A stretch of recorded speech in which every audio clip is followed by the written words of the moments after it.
स्वागत है आप सभी का बिहार नमन जीएस में। बिहार नमन जीएस आपके लिए लेकर के आया है 67वीं बीपीएससी और सीडीपीओ पीटी के लिए टेस्ट सीरीज।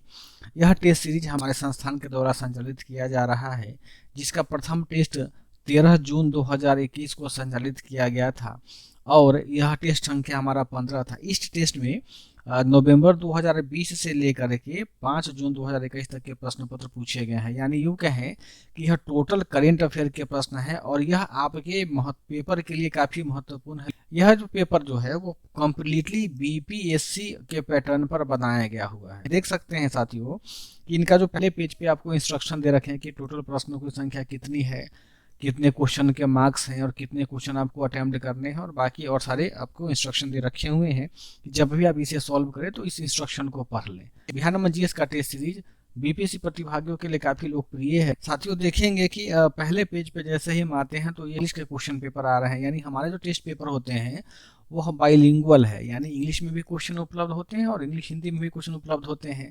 इसका व्याख्या भी इंग्लिश में उपलब्ध है और हिंदी में भी इसका व्याख्या उपलब्ध है। आप देखेंगे कि इस पेपर में जो पहले पेज हमारा है उस पहले पेज में आप देख सकते हैं इसका जो बीपीएससी के पूछने का बिल्कुल बीपीएससी जैसा आप देख सकते हैं कि हमारे पहले रो में टोटल नंबर ऑफ क्वेश्चंस 8 दिए गए हुए हैं। यानी 4 आपको लेफ्ट कॉलम में और 4 आपके राइट कॉलम में दे रखे हुए हैं। यानी पहले पेज में टोटल पेजों की क्वेश्चन की संख्या कितना है, 8। उसी प्रकार अगले पेज में जाएंगे तो वही पहला पेज में ही इंग्लिश का क्वेश्चन हो गया, अगले पेज में आपके हिंदी के प्रश्न हो जाते हैं। तो अब क्या करते हैं कि अब हम इसका डिस्कशन शुरू करते हैं। आइए साथियों, हमारा सबसे पहला प्रश्न है कि वर्ष 2021-22 में केंद्र सरकार के द्वारा दूसरा सर्वाधिक व्यय कहाँ किया जाएगा। तो इसका सही जवाब हमारा रक्षा मद में। केंद्र सरकार के द्वारा 2021-22 में सर्वाधिक व्यय किया जा रहा है ब्याज। दूसरा प्रश्न हमारा कह रहा है निम्नलिखित में से गलत कथन है। पहला हमारा है प्राथमिक घाटा 3.1%, ये बिल्कुल सही है। दूसरा है राजकोषीय घाटा 6.1, यह भी सही है। तीसरा है राजस्व घाटा 5.2, यह भी सही है। चौथा है प्रभावी राजस्व घाटा 4.3, यह गलत है। यानी हमारे यह ऊपर के ए और बी से यह तीनों सही हैं, लेकिन चौथा जो प्रश्न का उत्तर है वो हमारा क्या है, गलत है। अगला प्रश्न हमसे पूछा जा रहा है कि dedicated, question number 3, dedicated freight corridor संबंधित है। तो यह सबसे बहुत महत्वपूर्ण प्रश्न है कि डेडिकेटेड फ्रेट कॉरिडोर रेलवे से संबंधित है। यह वास्तव में क्या है कि रेलवे में माल ढुलाई से संबंधित है। चौथा प्रश्न है कि कोविड-19 वैक्सीन के लिए 2021-22 में केंद्र सरकार कितना खर्च करेगी। तो इसका सही जवाब है 35,000 करोड़ रुपए। 2021-22 के बजट में कोविड-19 के टीकाकरण पर केंद्र सरकार के द्वारा 35,000 करोड़ रुपए खर्च किया जाएगा। अगला पांचवा प्रश्न हमारा है भारत का पहला डिजिटल बजट कब प्रस्तुत किया गया है। डिजिटल, तो ये बहुत महत्वपूर्ण प्रश्न है कि भारत का पहला डिजिटल बजट 2021 में पेश किया गया। इस बार जो हमारी भारत की वित्त मंत्री है निर्मला सीतारमण ने, वह एक टैबलेट पे बजट पेश किया है। टैबलेट डिजिटल उपकरण होता है, इसी टैबलेट के माध्यम से इन्होंने क्या किया है कि हमारा देश का बजट प्रस्तुत। अगला छठा प्रश्न है कि भारत में विदेशी मुद्रा भंडार की स्थिति है। ऑप्शन देखिए कि ऑप्शन काफ़ी करीब है, जैसे बीपीएससी ऑप्शन देता है वैसे ऑप्शन बिहार नमन जीएस ने भी आपको दिया है। इसका सही जवाब है कि भारत में विदेशी मुद्रा का जो स्थिति है वह पर्याप्त है। में आरबीआई के द्वारा एक रिपोर्ट प्रकाशित किया गया हुआ है। उस रिपोर्ट में यह कहा गया हुआ है कि भारत का जो विदेशी मुद्रा भंडार है वह 600 अरब डॉलर को पार कर गया है। यह 600 अरब डॉलर को पार करने के कारण ही हमारे आरबीआई के गवर्नर शक्तिकांत दास ने यह कहा है कि भारत में विदेशी मुद्रा का भंडार जो है वह पर्याप्त मात्रा में है। अगला प्रश्न हमारा है सातवां प्रश्न कि वैश्विक नवोन्मेष इंडेक्स 2020 में भारत का स्थान क्या है। यानी global innovation index, global innovation index GII 2020 में भारत का क्या स्थान है। काफ़ी महत्वपूर्ण प्रश्न है। इसका सही जवाब है ग्लोबल इनोवेशन इंडेक्स में भारत का स्थान 48वां है। यानी यह जो आंकड़ा है वह टोटल 131 देशों के लिए एकत्रित किए गए थे। इन 131 देशों में भारत का स्थान हमारा 48वां है। अगला प्रश्न है गर्भ निरोधक के रूप में गोलियों या टैबलेट की सर्वाधिक खपत निम्नलिखित में से किस राज्य में होती है। यह काफ़ी महत्वपूर्ण प्रश्न है कि गर्भ निरोधक के रूप में सर्वाधिक खपत जो होती है वो हमारे बिहार राज्य में होती है।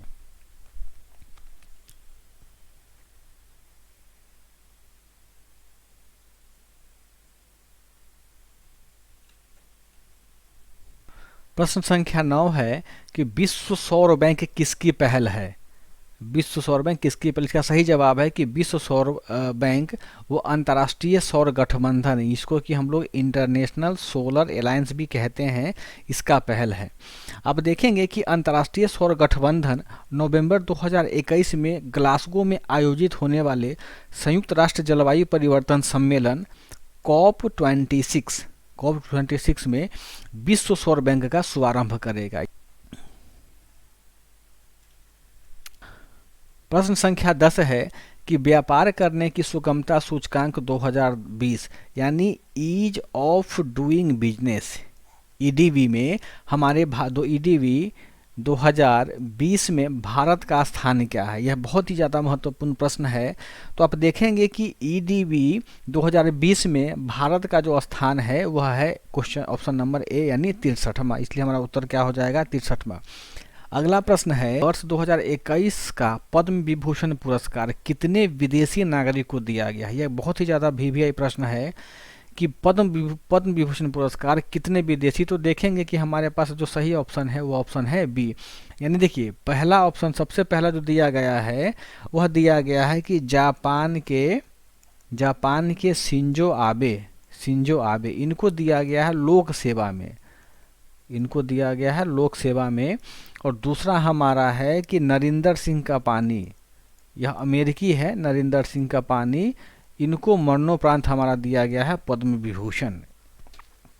प्रश्न संख्या 12 है कि किस क्षेत्र में दो व्यक्तियों को नोबेल पुरस्कार 2020 दिया गया। यहाँ ध्यान दीजिएगा अभी 2021 में भी नोबेल पुरस्कार जिसको देना था उसकी घोषणा की जा चुकी है। इसका सही जवाब है ऑप्शन नंबर डी, यानी हमारे अर्थशास्त्र और रसायन दोनों विषयों में दो व्यक्तियों को नोबेल पुरस्कार दिया गया हुआ है।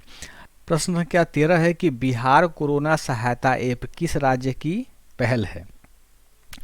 तो बिहार कोरोना सहायता ऐप वह बिहार राज्य की पहल, यानी हमारा ऑप्शन आंसर ए सही हो जाएगा।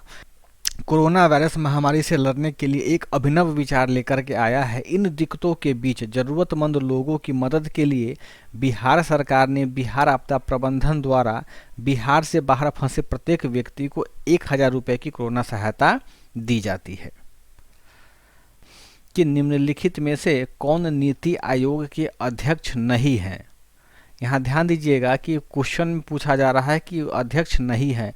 हमें पता है कि जो भारत के पदेन प्रधानमंत्री होते हैं वह हमारे नीति आयोग के क्या होते हैं? अध्यक्ष होते हैं। तो चूंकि ए में नरेंद्र मोदी दिया गया हुआ है तो यह हमारे अध्यक्ष हो जाएंगे, और जो बी और सी यह दोनों व्यक्ति जो हैं वह हमारे अध्यक्ष नहीं होंगे। इस प्रकार हमारा सही उत्तर हो जाएगा डी, ऑप्शन डी, यानी बी और सी। यहाँ ध्यान देंगे कि डॉक्टर राजीव कुमार जो हैं वह राजीव कुमार हमारे नीति आयोग के उपाध्यक्ष हैं, और अमिताभ कांत जो हैं वह हमारे नीति आयोग के सीईओ हैं। अगला प्रश्न संख्या 15 है कि भारतीय फिल्म एवं टेलीविज़न संस्थान के अध्यक्ष कौन है? अभी हाल ही में आप देखेंगे तो शेखर कपूर को भारतीय फिल्म एवं टेलीविज़न संस्थान का अध्यक्ष नियुक्त किया गया है। अगला प्रश्न है प्रश्न संख्या 16 कि एशिया शक्ति सूचकांक 2020 में भारत का क्या स्थान है? भारत का स्थान है। इसका सही जवाब है ऑप्शन संख्या डी। यहाँ देखेंगे ऑप्शन संख्या डी, यानी एशिया पावर इंडेक्स 2020 में जो भारत का रैंक है वह भारत का रैंक है फोर्थ रैंक हमारा है भारत का।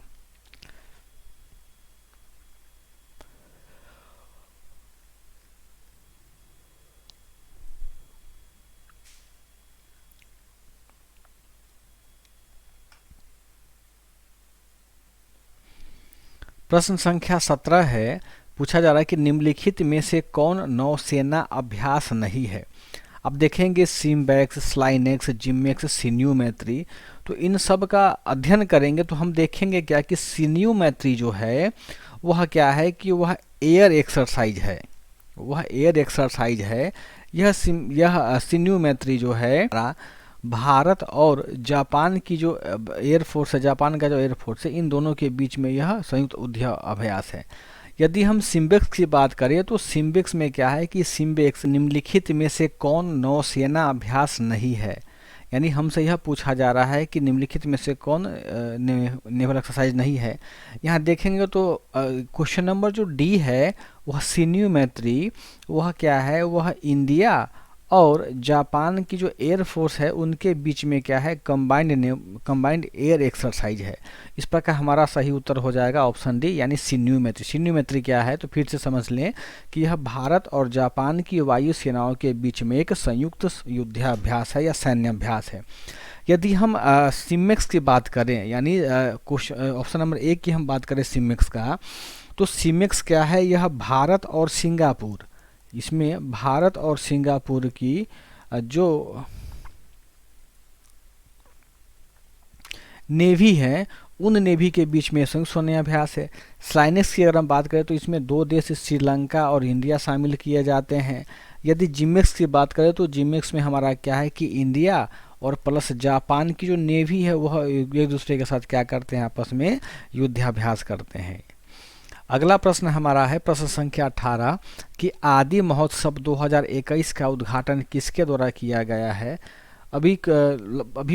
ये आदि महोत्सव 2021 का उद्घाटन किसके किया गया है, तो 15 फरवरी 2021 को हमारे भारत के उपराष्ट्रपति श्री एम वेंकैया नायडू को द्वारा हमारे दिल्ली में ही आदि महोत्सव का उद्घाटन किया गया है।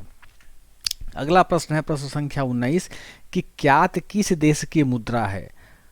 इसका सही जवाब है कि क्यात म्यांमार की मुद्रा है। प्रश्न संख्या 20 मोदी इंडिया कॉलिंग 2021 के लेखक हैं।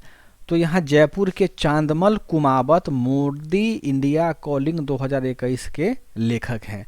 इस पुस्तक में मोदी के 107 विदेशी दौरों का संकलन किया गया हुआ है।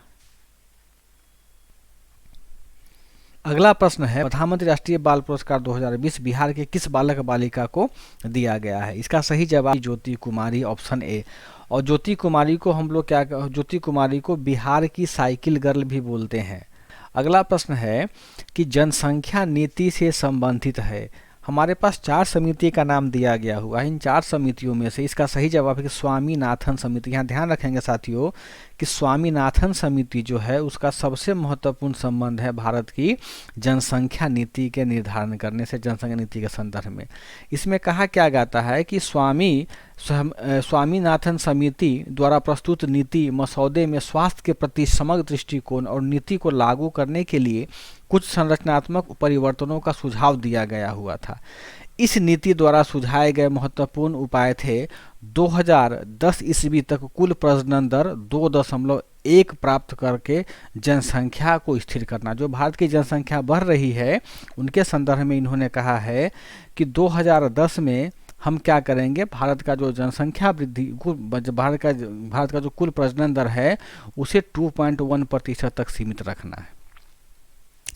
ऑप्शन हमारा थर्ड है, प्रश्न संख्या 23 है हाल के समाचारों में रहे गावी का पूरा नाम क्या है। तो इसका सही जवाब है कि गावी का पूरा नाम है global alliance for vaccines and immunization. यह क्या है, तो गावी अलायंस, जिसको कि पूर्व में वैक्सीन और टीकाकरण के लिए ग्लोबल अलायंस के नाम से भी जाना जाता था, यह सार्वजनिक और निजी क्षेत्र के संगठनों की एक वैश्विक स्वास्थ्य साझेदारी है जो सभी के लिए टीकाकरण के लिए समर्पित है। यह भागीदारों की एक विस्तृत श्रृंखला के लिए नीतियों, रणनीतियों और प्राथमिकताओं के बारे में आम सहमति बनाने और क्षेत्र में सबसे अधिक अनुभव और अंतर्दृष्टि वाले भागीदार को कार्यान्वयन की जिम्मेदारी की सिफारिश करने का एक अनूठा अवसर प्रदान करता है। गावी ने अंतर्राष्ट्रीय स्वास्थ्य और विकास के लिए नवीन दृष्टिकोण विकसित किया है। इसीलिए गावी इस बार काफ़ी महत्वपूर्ण प्रश्न है।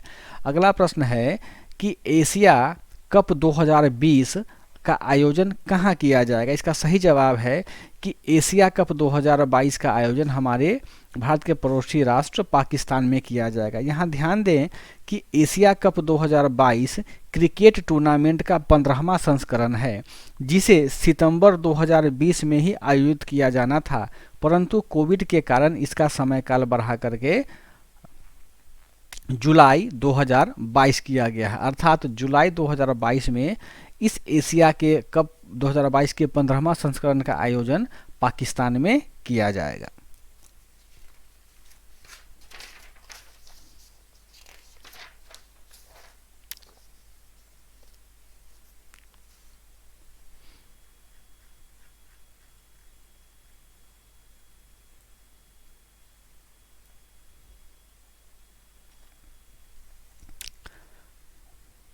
अगला प्रश्न है प्रश्न संख्या 25 कि अमेजोनिया किस देश का उपग्रह है जिसे हाल ही में इसरो द्वारा प्रक्षेपित किया गया है। यह काफ़ी महत्वपूर्ण प्रश्न है साथियों। तो अमेजोनिया जो है वह ब्राज़ील का उपग्रह है। यहाँ ध्यान दें कि अमेजोनिया एक राष्ट्रीय अंतरिक्ष अनुसंधान संगठन यानी INPE का ऑप्टिकल पृथ्वी अवलोकन उपग्रह है। यह उपग्रह अमेजन क्षेत्र में वनों की जो अवैध कटाई हो रही है उसे निगरानी करने के लिए ब्राज़ील की सरकार ने इसरो की मदद से अंतरिक्ष में प्रक्षेपित किया है। अगला प्रश्न संख्या 26 है कि किस राज्य ने फरवरी 2021 में UNEP के साथ समझौता किया। काफ़ी महत्वपूर्ण है। UNEP का मतलब हो गया यूनाइटेड नेशंस इन्वायरमेंट प्रोग्राम। यहाँ ध्यान दें कि इसमें इसका सही जवाब हमारा हो जाएगा बिहार। यानी बिहार सरकार ने 12 फरवरी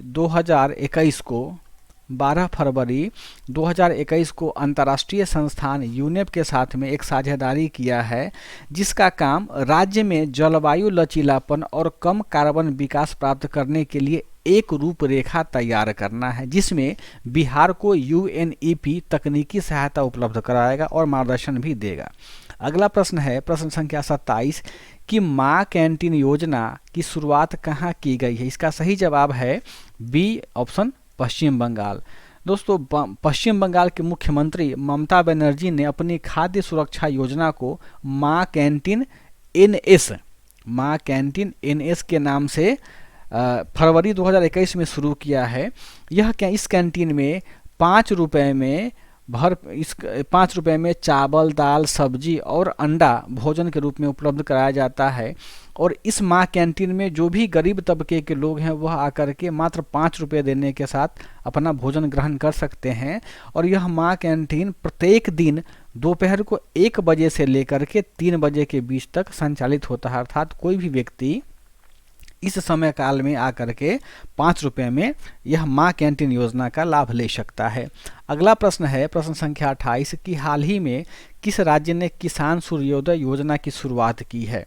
यह बहुत ही ज़्यादा महत्वपूर्ण प्रश्न हो जाता है, क्योंकि यह हमारे कृषि और किसान की स्थिति को सुदृढ़ करने से संबंधित है। तो इसका सही जवाब हमारा हो जाएगा गुजरात। यहाँ नरेंद्र मोदी ने गुजरात में किसान सूर्योदय योजना की शुरुआत की है। इस योजना में किसान को 16 घंटे प्रतिदिन के हिसाब से बिजली मुहैया कराई जाएगी, ताकि उनको कृषि कार्य में किसी प्रकार की बाधा उत्पन्न न हो। प्रश्न संख्या 29 है कि भारत का पहला फायर पार्क स्थापित किया गया। इसका सही जवाब है भारत का पहला फायर पार्क उड़ीसा में स्थापित किया गया है। यह फायर पार्क क्या है कि यह फायर पार्क उड़ीसा का भुवनेश्वर में स्थापित अग्नि सुरक्षा उपायों के लिए जागरूकता फैलाता है। प्रश्न संख्या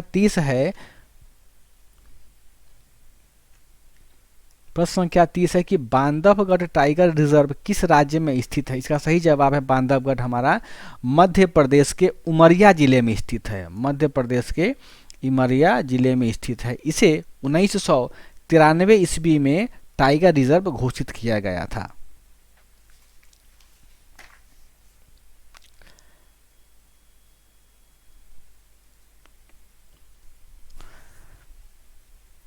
अगला प्रश्न संख्या 31 है कि भारत के पहले आंधी तूफान अनुसंधान केंद्र की स्थापना की गई है। इसका सही जवाब है कि भारत के पहले आंधी तूफान अनुसंधान केंद्र की स्थापना भारत के उड़ीसा राज्य में स्थापित किया गया है। भारत का पहला thunder storm research tested Orissa में स्थापित किया गया है, जिसमें हमारे भारत के 4 महत्वपूर्ण राष्ट्रीय संस्थाएं सम्मिलित है। सबसे पहला है पृथ्वी एवं विज्ञान मंत्रालय, दूसरा हमारा है IMD, तीसरा हमारा है इसरो और चौथा हमारा है DRDO। यानी इन 4 संस्थाओं ने मिल करके उड़ीसा में भारत के पहले आंधी तूफान अनुसंधान केंद्र की स्थापना किया है। यानी यह क्या करेगा, यह भारत में आंधी और तूफान आने से पहले लोगों को जागरूक करेगा या संदेश या इन्फॉर्मेशन सूचना देगा। अगला प्रश्न है, प्रश्न संख्या 32 है, बहुत महत्वपूर्ण प्रश्न है कि भारत के पहले वातानुकूलित रेलवे टर्मिनल का निर्माण कहाँ किया गया है। इसका सही जवाब है भारत के सबसे पहले वातानुकूलित टर्मिनल का स्थापना हमारे भारत के बेंगलुरु में किया गया है। इसका पूरा का पूरा रेलवे टर्मिनल एयरपोर्ट की तरह बिल्कुल AC है।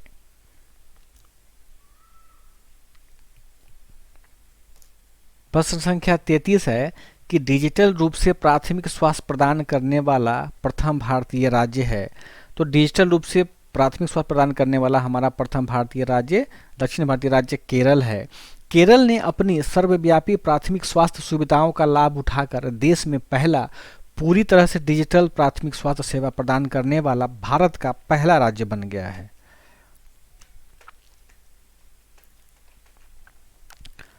प्रश्न संख्या 34 है कि फरवरी 2021 में किस भारतीय पड़ोसी देश में तख्ता पलट किया गया। इसका सही जवाब है ऑप्शन नंबर डी, म्यांमार। यानी 1 फरवरी 2021 को म्यांमार के लोकतांत्रिक रूप से चुने गए नेशनल लीग ऑफ डेमोक्रेसी के सदस्यों को सेना द्वारा हटा दिया गया, जिसे तड़माड़ा, इस हटाने की तड़माड़ा भी कहते हैं। इसमें राष्ट्रपति विन विंट मिन, इसमें राष्ट्रपति म्यांमार के राष्ट्रपति विन मिंट और उनके राज्य सलाहकार आंग सान सू को हिरासत में लेकर के वहां तख्ता पलट किया गया है।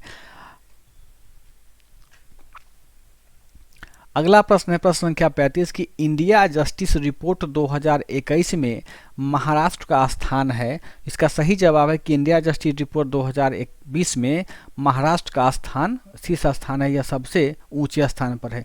यहाँ सबसे गौर करने वाली बात यह है साथियों कि इंडिया जस्टिस रिपोर्ट IJR 2020 में एक सबसे महत्वपूर्ण चीज़ यह मेंशन किया गया है कि जो हमारा बिहार राज्य है वह बिहार राज्य महिला सशक्तिकरण के लिए सबसे ज़्यादा काम करने वाला प्रथम भारतीय राज्य है। कहने का यह मतलब हुआ कि बिहार में जितने भी पुलिसिंग विंग्स हैं, जितने भी पुलिस हैं, उन पुलिस में 25.3% संख्या जो है वह महिलाओं की है। यानी बिहार में भारत के अन्य राज्यों की तुलना में सर्वाधिक महिला बिहार पुलिस सेवा में या बिहार पुलिस में काम कर रही हैं।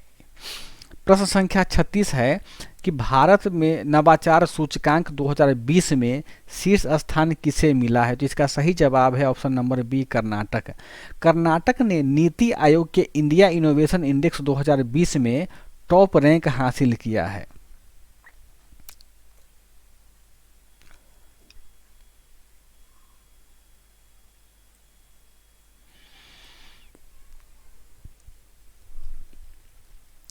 अगला प्रश्न है प्रश्न संख्या 37 कि भारत में सबसे पहले 5G सेवा किसने शुरू किया। इसका सही जवाब है भारत में सबसे पहले 5G सेवा भारतीय टेलीकम्युनिकेशन कंपनी एयरटेल ने शुरू किया है। प्रश्न संख्या 38 है हमारा कि वर्ष 2023 में G20 शिखर सम्मेलन की अध्यक्षता कौन करेगा। इसका सही जवाब है वर्ष 2023 में G20 शिखर सम्मेलन की अध्यक्षता भारत में किया जाएगा या भारत के द्वारा किया जाएगा।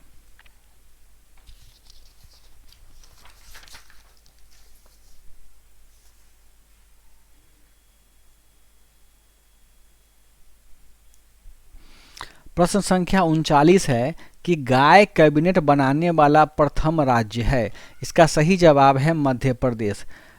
मध्य प्रदेश के मुख्यमंत्री श्री शिवराज सिंह चौहान ने वहां के 6 विभागों पशुपालन कृषि विभाग, पंचायत विभाग, वन विभाग, गृह विभाग और राजस्व विभाग को मिला करके एक नया गाय कैबिनेट बनाया है। यह काफ़ी सराहनीय कदम है और यह गाय कैबिनेट बनाने वाला भारत का प्रथम राज्य भी है।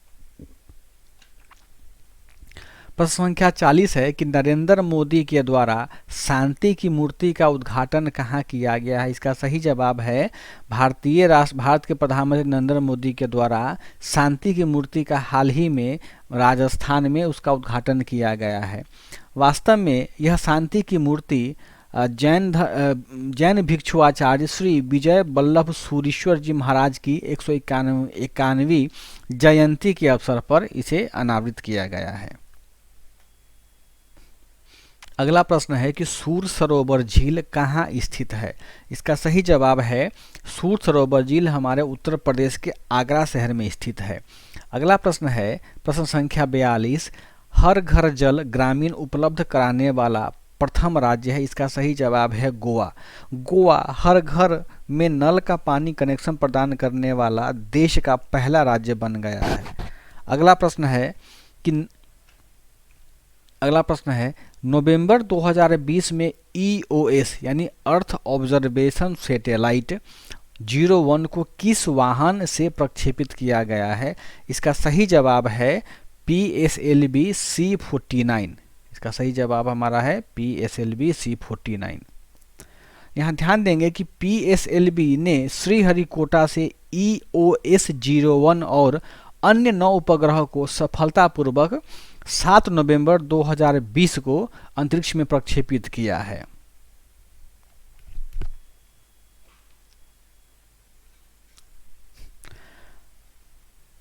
प्रश्न संख्या 44 है कि बिहार के कांवर झील को रामसर साइट कब घोषित किया गया है। यह बहुत ही ज़्यादा महत्वपूर्ण है, VVI प्रश्न है।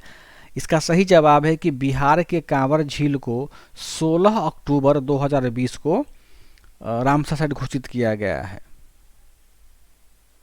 16 अक्टूबर 2020 को रामसर कन्वेंशन ने बिहार के बेगूसराय में कांवर ताल वेटलैंड को कांवर झील के रूप में जिसे जाना जाता है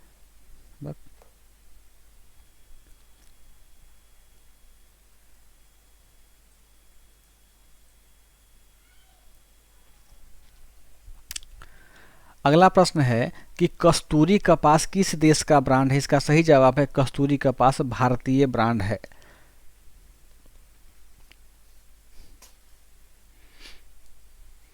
यह कस्तूरी कपास कॉटन की सबसे प्रीमियम क्वालिटी है।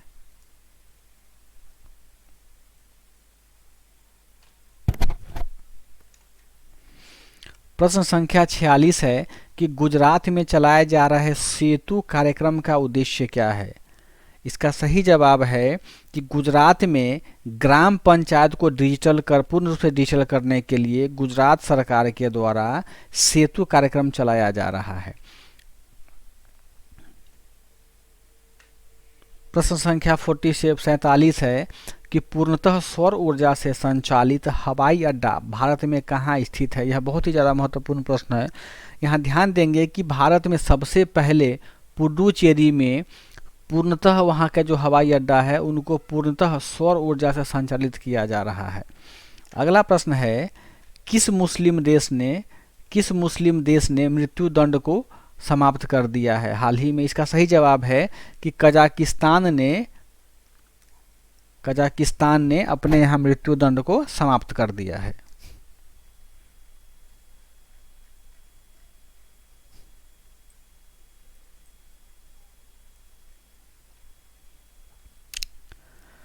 प्रश्न संख्या 49 है कि अंतरिक्ष में एक साथ सर्वाधिक उपग्रह भेजने वाला एजेंसी या संस्था है। इसका सही जवाब है अमेरिकन निजी अंतरिक्ष एजेंसी स्पेस एक्स। यहाँ ध्यान देंगे कि स्पेस एक्स द्वारा सफलतापूर्वक ट्रांसपोर्टर 1 या ट्रांसपोर्टर 1 नामक पहले राइड शेयर मिशन ने 143 छोटे उपग्रहों को सफलतापूर्वक स्थापित किया है।